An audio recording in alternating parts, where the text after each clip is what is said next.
Aujourd'hui, pour la première fois de ma vie, je vais pêcher dans une base militaire abandonnée. Je suis ici à Sandy Hook, dans un endroit qui a été créé pour défendre New York des attaques venues de la mer. Je vais essayer d'y pêcher, mais avant ça, laissez-moi vous raconter l'histoire de cette base. En 1609, un explorateur anglais, Henry Hudson, arrive dans la région. Il navigue pour les Hollandais à la recherche de nouvelles routes maritimes. Et assez vite, ils comprennent un truc essentiel.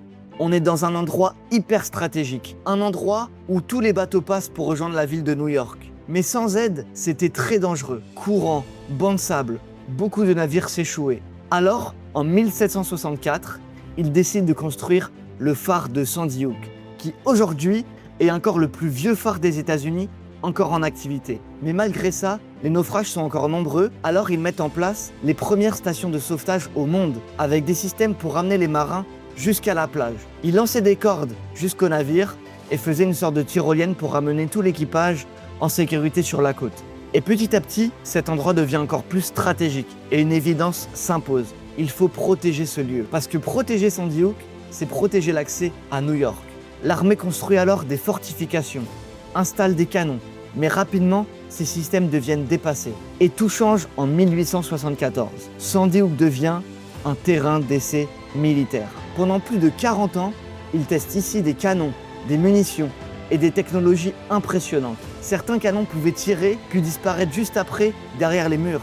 Mais si tout ça se passait ici, ce n'est pas un hasard. L'armée cherchait un endroit parfait, un terrain isolé, plat, proche des rails et avec un accès direct à l'océan. Et Sandy Hook cochait toutes les cases. Plus tard, pendant la guerre froide, le site redevient stratégique. Des missiles très puissants sont installés ici et certains même capables de transporter des ogives nucléaires. Puis un jour, tout s'arrête. Aujourd'hui, il reste un endroit calme et surtout un spot de pêche incroyable. Ici, on trouve énormément d'espèces, des bluefish, des sols et parfois même des requins. Mais aujourd'hui, je vise quelque chose de précis. Un poisson spécial, le striped bass, aussi appelé le bar rayé ou le bar d'Amérique. Il migre le long des côtes est et au printemps, il passe exactement ici. Donc aujourd'hui, on va voir si j'arrive à en attraper un. Jour 1, je commence à pêcher à 6h20 du matin. Sur le papier, tout était parfait et pourtant pas une touche. Je rencontre Angelo, un américain super sympa qui pêche le striped bass à la mouche. Il me donne pas mal de conseils, mais ça ne change rien à ma matinée. Il y a une dizaine de bateaux dans la baie, mais ils n'ont pas l'air d'attraper grand chose non plus. Donc je teste différents spots, je finis même par pêcher dans un bunker, mais toujours rien. En rentrant de cette première journée, je vois pas mal de vie dans l'eau, des vers et même des limules, des espèces de créatures préhistoriques avec du sang bleu utilisées pour la médecine. Ils sont en train de s'accoupler. Donc là, je me dis que je dois absolument revenir demain et enfin réussir à attraper du poisson. Bon l'équipe, on y est retourné là. C'est parti. Bon, deuxième jour consécutif. Là c'est la fin du week-end en plus. Donc je dois pêcher absolument un poisson aujourd'hui. Là ce que j'ai fait c'est que j'ai pris 2 cannes avec moi. Une beaucoup plus légère que celle que j'avais hier. Comme ça va me permettre de pêcher un peu plus en finesse et avec des leurres plus petits. Parce que les poissons n'ont pas l'air d'être décidés à mordre. Et là, sur le parking, j'ai croisé à l'instant des pêcheurs qui me disaient qu'ils avaient pêché 1 heure ici et qu'ils n'avaient rien eu. Donc là, voilà, on est toujours dans la baie. Et vous voyez là, il y a déjà des pêcheurs qui sont en train de pêcher, qui sont postés. Donc on va voir ce que ça donne. Let's go!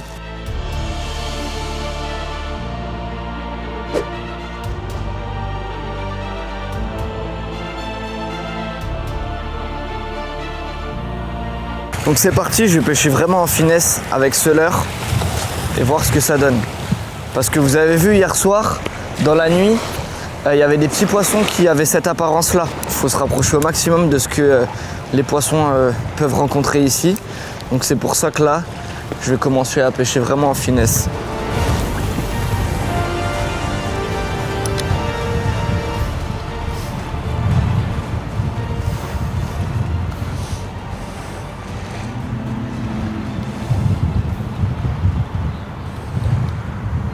What is it, a Visser? Yeah, exactly. Yeah. Very nice. You like it? Yeah, I like it. Have you taken it apart yet? No, not yet. And you? Yeah. Take some water. Yeah. Take it on water. Yeah, exactly. I agree with you.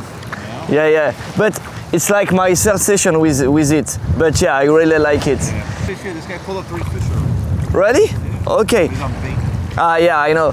I was here yesterday, like from 5 a.m. to 10 p.m. Really all day long. I did the 2 tides. And nothing but few guys during the evening got like a few fish around here. Today, on the outgoing tide, he caught 30 fish on a boat. On this bay? Yeah, right. He goes right here. Wow, okay. He goes right here. So we'll see because it's the new moon today. Everything is aligned. So finger crossed. Yeah. Yeah. Well done. Wow, third one, nice. I maybe want to eat them, so. Okay, I understand. Wow, nice one. Thank you. Wow, I think he's, Maybe too big. yeah, too big, I think. That's good. That's a good problem. Wow, exactly. Amazing. He's too big. That's a good problem. Amazing, yeah. Oh, hell yeah. Wow, well done, bro. Thank you. 32, 33 and a half. Very nice. Yeah, can you take a picture on my phone? Yeah, sure. My man. Yeah, personal best. Wow, great. Well done, bro. Thank you. Oh, he's ready to go. Well done, bro. Well done. If you want to use it again, take it directly, okay? J'ai sorti les lunettes de soleil là. Vous avez vu le monstre qu'il a attrapé? Plus de 80 cm, 85 cm. Let's go, c'est son 3e. Allez, là, c'est mon tour.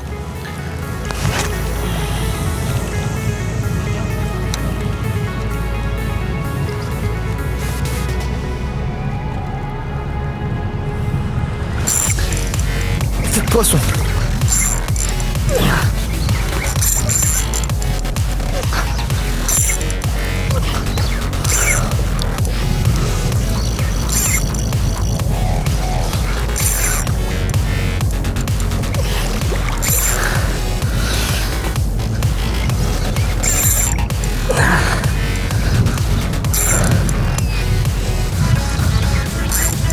Yeah!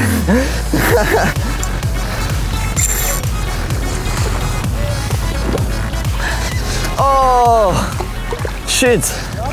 Yeah. Oh.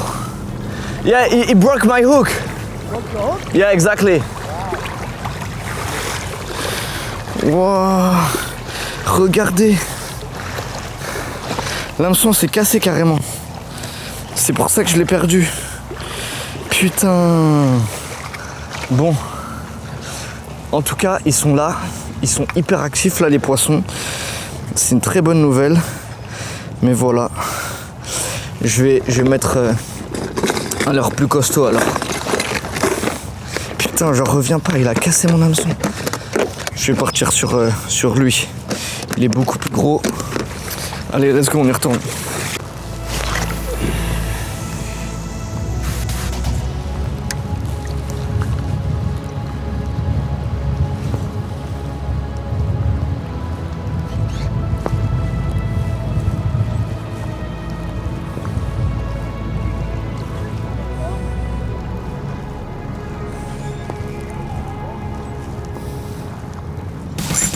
Poisson.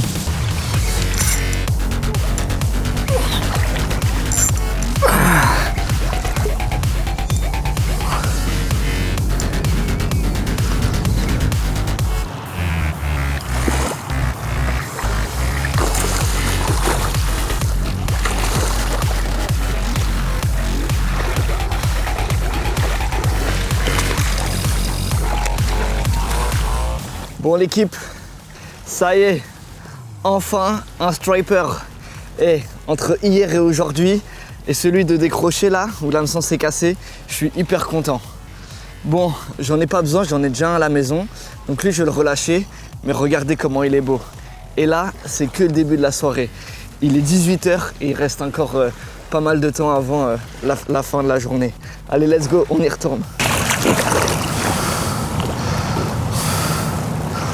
Je suis tellement content là. Regardez comment c'est beau, tous les pêcheurs qui sont là. L'arbre mort ici. Allez, on continue. Putain, le rêve américain. Regardez le nombre de pêcheurs qu'il y a. 1, 2, 3, 4, 5, 6, moi, 7, 8, 9, 10, 11, 12, 13. Est-ce que vous avez déjà vu ça en France? Autant de pêcheurs. Là, en fait, la saison du stripe bass, c'est vraiment hyper prisé aux States. Donc c'est pour ça qu'il y a autant de monde. Et vraiment, c'est impressionnant. J'ai jamais vu autant de pêcheurs en France là à attendre ce moment-là. Comme il fait très froid l'hiver, ben regardez, vous avez vu sur ma chaîne YouTube, j'ai fait pas mal de pêche sur la glace.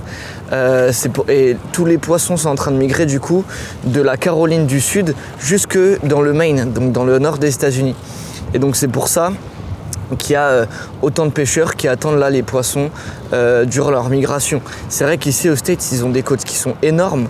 Donc c'est pour ça qu'il y a autant de diversité et autant de pêcheurs. Poisson.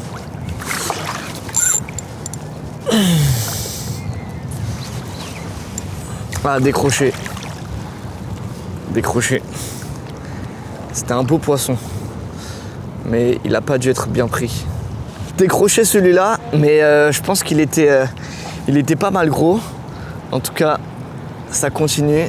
Ça fait bizarre de me voir avec des lunettes de soleil. J'en mets jamais, sauf quand je pêche. Bon, dites-moi, est-ce que vous kiffez ou pas? Est-ce que c'est pas incroyable? Regardez, là, il y a un mec qui est en train d'en attraper un, là. Et il y en a un autre qui vient d'en attraper un. C'est ouf. C'est ouf.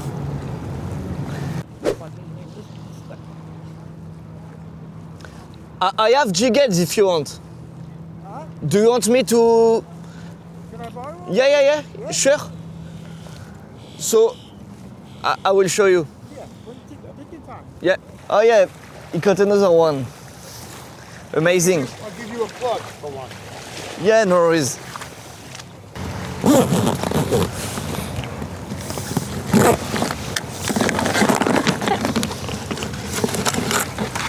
Tell me which one do you want? So I have this one and this one as well. I bought it yesterday. Whatever you think. Whatever you want to give up. Yeah. Take whatever. Okay, Try that one. perfect. Here, take a plug. Yeah, give me whatever you want as well. Something here, something good. Really good. My friend makes these. Okay, nice. All right. Sounds good. Perfect. Thank you. Il avait pas de leurre souple, il avait que des leurres dures. Donc c'est pour ça on a échangé un petit leurre. Celui que j'ai acheté hier là à la boutique. Ça fait plaisir. Faut bien que je me fasse des amis aux States, hein. Des petits pêcheurs. Allez, on continue. Regardez, il y a encore un mec qui en a attrapé un. Entre toute la journée d'hier et aujourd'hui, j'ai un peu mal au dos là. Je commence à fatiguer, donc je vais changer. J'ai pris un petit Espimino et avec ma canne beaucoup plus légère. Comme ça va me faire une petite pause.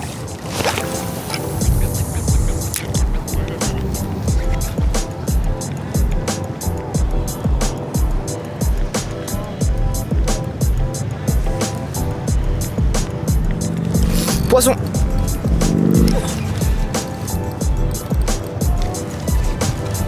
Ah là là, magnifique.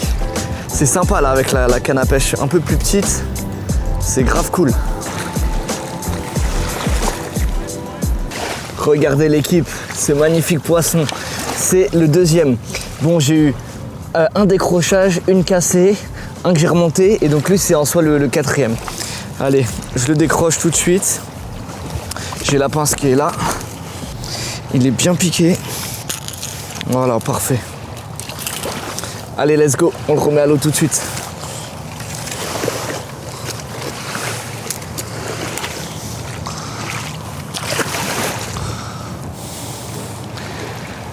C'est parti. Deuxième.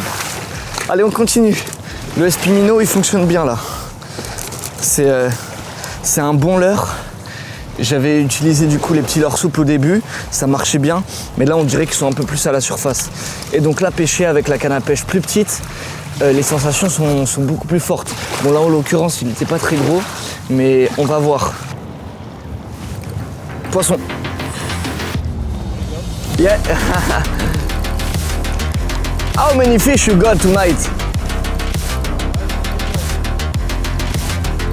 Yeah. L'équipe, regardez-lui comment il est beau. Allez, peut-être 75 cm, le troisième de la soirée. Non, c'est un truc de fou. Je le décroche rapide et on y retourne. Bon, 19h43, là la marée est en train de finir de monter. Je me régale. Vraiment, je suis tellement content de vous faire vivre cette expérience-là aux States. Regardez le nombre de pêcheurs qu'il y a, c'est ouf. Regardez tout le monde qu'il y a là. Et là aussi de l'autre côté de l'arbre, il y a au moins 5 ou 6 pêcheurs en plus. On est à peu près une vingtaine. Coucher de soleil en plus, magnifique. J'en ai vu là-bas qui ont attrapé des monstres. Au moins, je pense qu'ils faisaient 90 cm, même 1 mètre. C'est ouf. Valentin, Yeah, I am French. Yeah, Naily? I can tell. Yeah. Okay. My name is Yali. Nice to meet you. Nice to meet you, Yali. You're And local, so, or you're going back to France? no, I'm local. So I moved like 2 years ago from France to the US. Nice. And so I really enjoy. I make some YouTube videos while I'm fishing and Yeah. visiting and traveling in the US. Hell yeah. And so Yeah, you have a good time beautiful with it. country. Yeah, exactly. Oh, shit, dude, that's fucking awesome. Yeah, So yeah. I'll be seeing you around. I just Yeah. want to say thanks again, man. I appreciate Exactly. it so Yeah, much. you're welcome, sir. I appreciate it so much. Have a good one. Bye bye. Regardez, je suis en train de rentrer et qu'est-ce que je vois mort là qui flotte.